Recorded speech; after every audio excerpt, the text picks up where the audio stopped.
And we were so powerful, they got extremely worried. To me, it was a kind of mini revolution.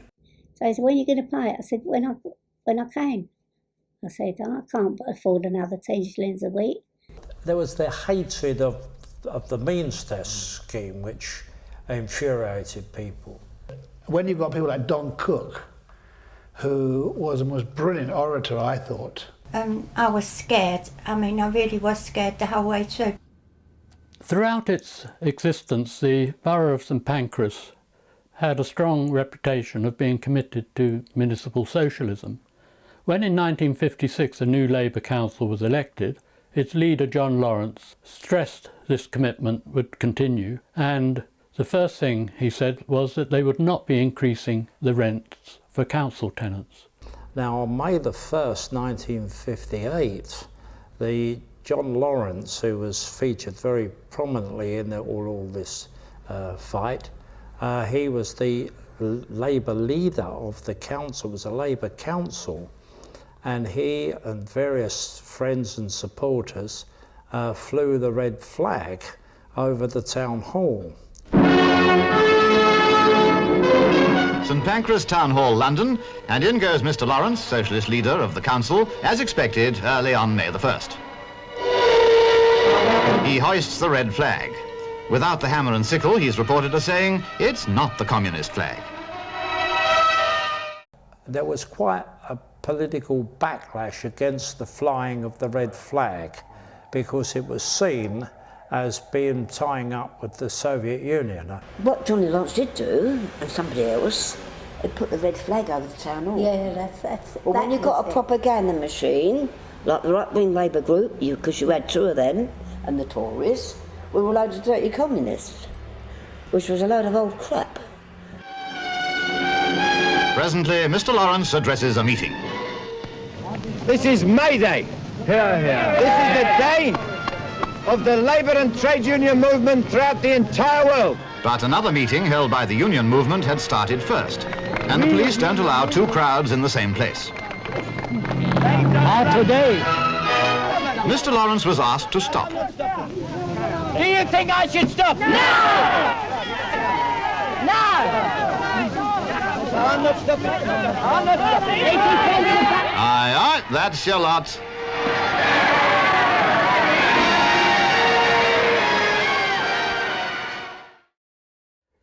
Properties that had been requisitioned during the war were returned to local authorities with imposed rent increases, and the St Pancras Borough Council wouldn't go through with these rent increases, and as a result the district auditor stepped in and suspended the Labour councillors for breaking the rules.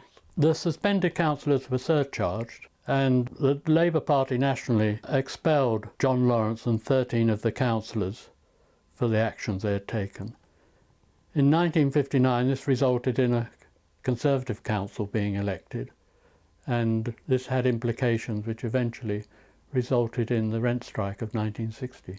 The Tory government of the time passed the 1957 Rent Act, and this enabled the private landlords to raise their rents. So this was a sort of, had a knock-on effect as far as municipal housing was concerned.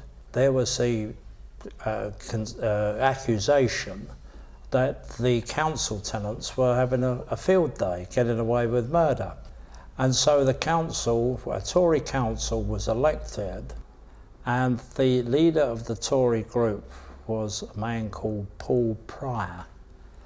And Paul Pryor had a very arrogant manner about him. And he, as soon as they were elected, he strutted into the town hall with desires for a new rent scheme. And the rent scheme that was introduced by the Tories was an increase of rents of something in the region of 30 shillings a week, which in those days was a very, very large amount. To put it in perspective, a wage of £10 a week, £10 to £12 a week was a pretty good wage. I said, come in. He went in the kitchen. I said, what do you want? He said, I want to see your husband about your rent. I said, when my husband pays the rent, gives me my money, I deal with the rent, I said. So he said, when are you going to pay it? I said, when I can. I said, I can't afford another 10 shillings a week. Most rents on the estates were doubled or even trebled. This meant an average increase of about £1.20 a week. The increase was to be introduced in, I think, 3 stages that it was going to be introduced. The first rent rise was 10 shillings, January the 4th. The next rent rise was 12th of July, 12 and 6. Another 10 and 6 towards the end of the year. Because you know what angered people? The 10 bob they were a bit annoyed about. But when it was 12 and 6 in the July, people were getting blood pressure. They thought, we're not getting a rise in our wages. We talked about an average man earning about £11 a week in them days. Like, Must be joking, my husband might be never less. heard that. Maybe even be less. When the council increased the rents, it also brought in a means test. This was the only way to get a rebate if you were on a low income. But there was another aspect to the scheme, and that was it was related to incomes. So if one wanted to claim a rebate, you had to fill in a form, give in your employer, give in all details of your income, and whether you had grown-up sons and daughters living in the flat. And so this was all seen as a means test scheme. They said, we've heard a little rumour. Do you know what the means test means? I said, of course. I saw it when I can remember it when I was 9 years of age, up to 12 years of age in Clerkenwell. Really? I said, oh yeah, terrible. He said, we're not sure, but we've heard a rumour that the Tories are going to bring out a means test again. I said, really? And it got people worried. Well, of course, the means test in 1960, there were still lots of people around who suffered the slings and all the slings and misfortunes of the 1930s means test. And all of a sudden they had a meeting in Willingham Hall, which is in Leighton Road. A few people went, and I went. And they were talking about this means test. Well, there was people that were sitting there, 60 and 63 years of age, who were livid. They'd been through the First World War. They didn't get much thanks for it afterwards. And they went through a horrible means test. There was the general strike. Well, these people said, we're not going to accept a means test. Tenants formed themselves into the St Pancras United Tenants Association. And we all got together with our Tenants Association and thought that it was about time we showed our strength. Well, then the agitation was coming in by the people. They didn't want no means tests. So they got organised, and a group of men met in the Dolphin pub. Do you know where that is? Back of the town hall? Yeah, I do. They met in there and planned to fight the means test. And that's where the foundation started of political people in ordinary life was going to stand up against the Tory government. There was a good spirit on the estate then. Everywhere. We had a good Tenants Association. We started the first Tenants Association in St Pancras here because there was a new blocks of flats. Both parties were shocked that you had 23 good, strong organisations of tenants associations. They got really worried. But then they suggested, went round to people and said, well, you're going to set the means test. Well, because you had to tell people that was my age group and a bit younger what the means test was all about. And it had to be these older people to tell them. You've got to fill a form in every 6 months, what you're earning, and if you get a rise, account. Well, that really got the people of my age group angry as well. We got the formation of the United Tenants Association, and Don Cook went round with various supporters. I I went round with him on a number of occasions, calling on the different flats to form a tenants association. And all this came to a head on the 1st of September. 1st of September 1959, there was the very big meeting at the inside the St Pancras Town Hall, and a tremendous meeting outside of the Town Hall. And this was they marched down. 14,000. Different parts of the borough converged on the Town Hall, where the formation of the United Tenants Association, with a democratically elected leadership, was passed. The United Tenants Association organises a borough-wide withholding of the rent increase. The idea of the UTA was people should go on paying their ordinary rent, but successively fall behind 10 shillings per week there would be in arrears. And the big sort of fillip to the organisation came about in May of 1960, when it was announced that the council were taking Don Cook and other people, Arthur Rowe. There were about 6 people who were earmarked for a court action, but the UTA took the line that we should concentrate on two people. Don Cook in Keniston House in Leyden Road, and Arthur Rowe in Silverdale. Anyway, eventually the day came when Don Cook and Arthur Rowe were going to be evicted. So the barricades went up at Silverdale in Hampstead Road, and the barricades went up at 43 Keniston House. The sound of the crowd, you know, the sheer shouting, and drew me up late and late. I was, you know, magnetised and drawn by it. And where of course I saw this huge crowd of what must have been 2 or 3 or more thousand people. There must have been 2,300 people there. Marched down Hampstead Road and met the rest. And there must have been 5,000 people there that evening, and they brought the police in, they brought everybody in to bash people up. And they tried to get hold of Don Cook because he came out from behind the barricades. Thought that was brave. And he got back and got into the barricades, and the morning of Keniston House was a pitch battle.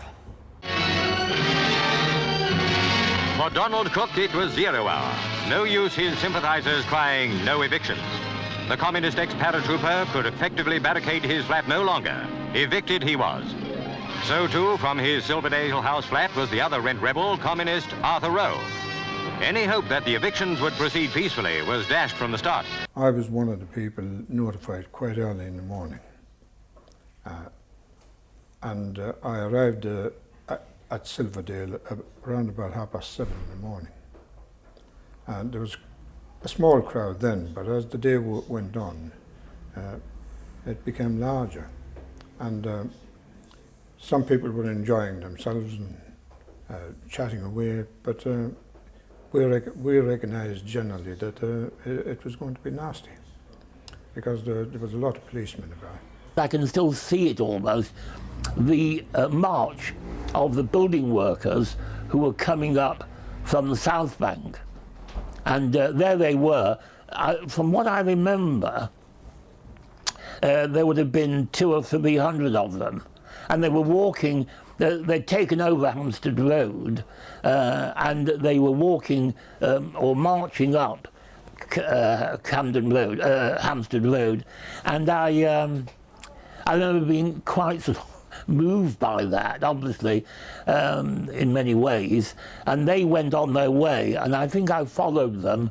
Eventually they went on their way to Leyden Road, where, of course, then things would have got more rebellious, I should imagine, in Leyden Road, and what had been a comparatively broadly speaking, calm morning, people in their thousands arguing with the police and so on, became much more one of, I think, fisticuffs. I remember the day of the eviction. I've never seen so many police in the whole of my life. Whole of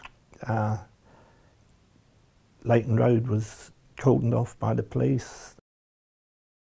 Well, they reckon that they got in the flat about 2 doors away, because it was at the top, you know, and came through the, like, you know, the roof inside, and broke in through the ceiling. And because they wasn't expecting that bit, they barricaded all the bottom of the stairs up in the flat and that, but don't think they'd sort of, you know, thought they'd come through the ceiling, and then, you know, that's where it all went hell, broke loose. And then they got done with, it was just hell. And so fighting the life out of you, really, because I mean, I'd never experienced anything like it in my life. As I recall, it was the fire brigade, because there were fire engines parked in Lady Margaret Road. So I assumed it was their ladders that had been used to gain access to the block. So they would have had to go in through the next door flat to gain access, because they couldn't have, there was no other way, because they couldn't have gone through the front, because the front was barricaded. What did happen in the end, they were clever. They came over the back and they came over the top of the roof. No, they didn't actually. They came through somebody's flat next door. And the balcony along. And then came in. Yes. And we were down there. Well, I know no one could see that. It was an impossibility from that angle. So that was one of the problems we had. There was a bit. There really was a Judas in the camp. There was a Judas. And let them in. Some people. Somebody let them in. And somebody let them in. But anyway, that was. Let in what? Let in the bailiffs. And bailiffs? The bailiffs and the police. The bailiffs came down in force, I can't say how many. If I remember, I can remember what happened when they came down. I actually was there. It was actually about, I thought there was about 14 to 15, but there may be more. And they had there were police. The police turned out, there was like an army. It was like a phalanx of them all over the place in Leighton Road. You couldn't, absolutely. And Lady Margaret. They shut the road. When we got to the stage, we were on television. We took television stations open just before Coronation Street started.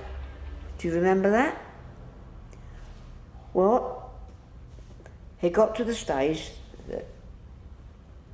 the battle of police, they were in Toriano Avenue, they came round the back to Countess Road, they came in Lady Margaret Road, and it was a pitched battle. They was the most cruelest.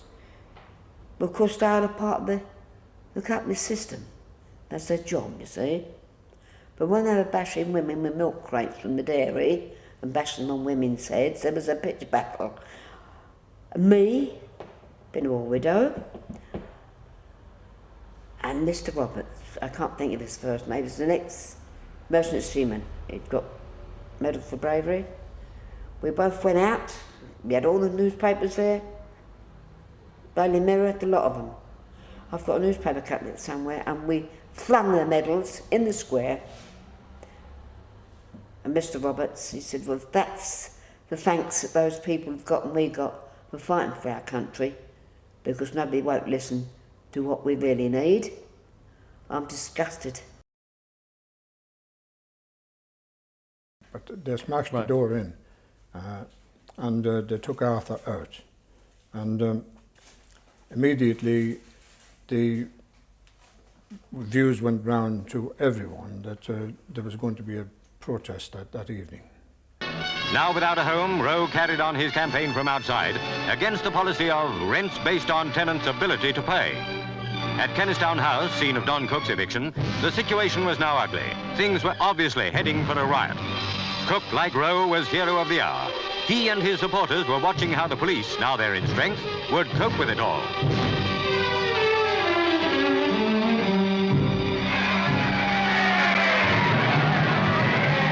Injuries in plenty were unavoidable. So were arrests. 43 men, a youth and a woman, were in court next day. It was as though the social clock had been put back 100 years. No one of this welfare state generation had seen anything like it. There were 3 lines of policemen all the way across Euston Road, one behind the other. And as we got pushed down, the front line of police were pushed back into the second line, and the second line of police were pushed back into the third line. And of course they all got very nasty. And there was a lot of people hurt that night. But fortunately, you see, we couldn't stop. In the front line you had 10, 15, 20,000 people behind, and they kept on marching. And we tried to stop with all these policemen, and they were right across on Euston Road, down not far from St Pancras station. And we got pushed right in, and this policeman, he grabbed me and you had to get back. Nasty words were used, a lot of bad language. And when his knee came up, I was very active then, and I turned my leg slightly, and he got me in the leg. And I couldn't walk. My leg went absolutely numb. But there was other people all around, and they were mishandling them, and they were using batons on them. And they lifted me, several of the chaps, my friends, lifted me off, and they carried me away. And luckily I would have been arrested.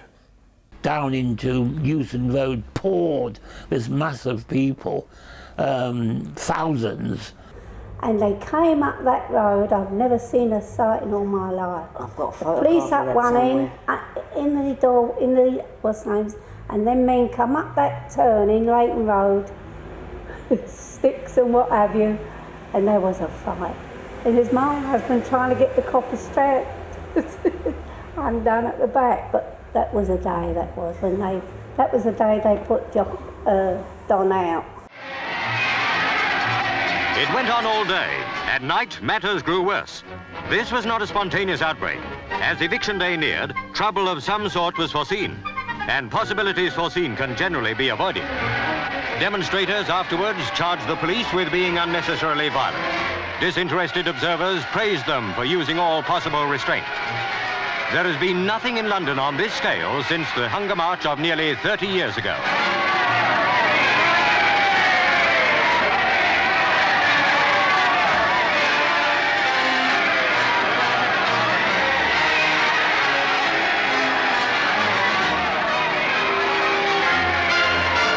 At this stage, it was a force of 500 police against an enraged mob of more than 1,000. Tempers on both sides rose higher as the night went on. Housing Minister Henry Brooke next day defended the rent policy of the St Pancras Council. How it will all be settled, no one can yet tell. One thing must be said. The honour of London demands that no more scenes like these are witnessed again.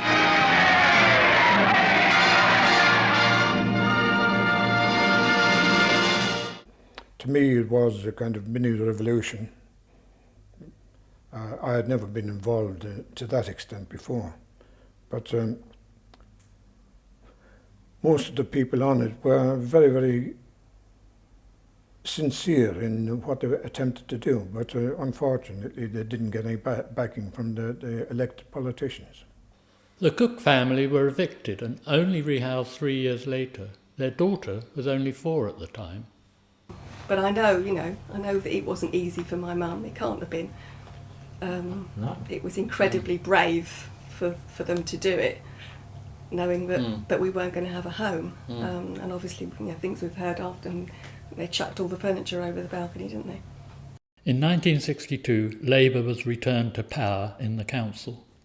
And there's no doubt in my mind that all this eviction and the events associated with it played the part of seeing the return of the Labour Council 2 years later. Yes, once this was over, when it all finished and that Labour was returned, we all thought that we had a promise that Labour was going to rescind the differential rent scheme, and they did not.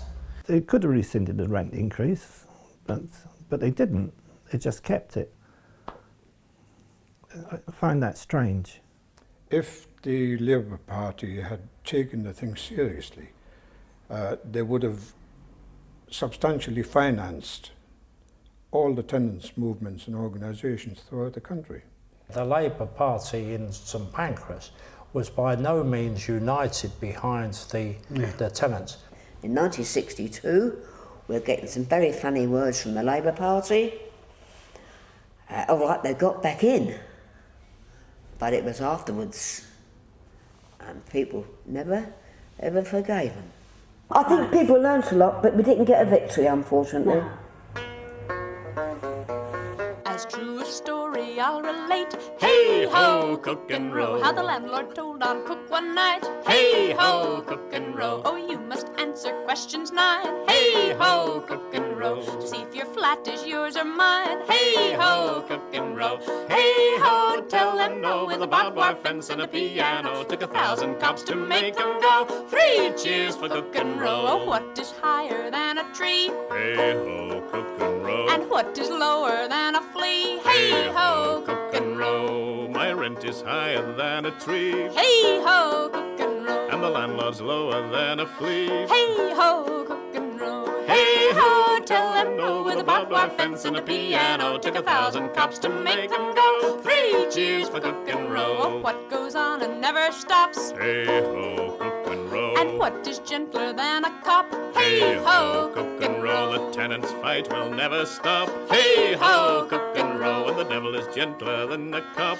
Hey-ho, Cook and Rowe. Hey-ho, tell them no, with a barbed wire fence and a piano. Took 1,000 cops to make them go. 3 cheers for Cook and Rowe. Oh, what is stronger than a door? Hey-ho, Cook and Rowe. And tell me what a roof is for. Hey-ho, Cook and Rowe. Barbed wire is stronger, here's your proof. Hey-ho, Cook and Rowe. The bailiffs came in through the roof. Hey-ho, Cook and Rowe. Hey-ho, tell them no, with a barbed wire fence and a piano. Took 1,000 cops to make them go. 3 cheers for Cook and Rowe. Will you get off my property? Hey-ho, Cook and Rowe. Or will you pay the rent to me? Hey-ho, Cook and Rowe. We've settled in, as you can see. Hey-ho, Cook and Rowe. Now won't you stop for a cup of tea? Hey-ho, Cook and Rowe. Hey-ho, tell them no, with a barbed wire fence and a piano. Took 1,000 cops to make them go. 3 cheers for Cook and Rowe.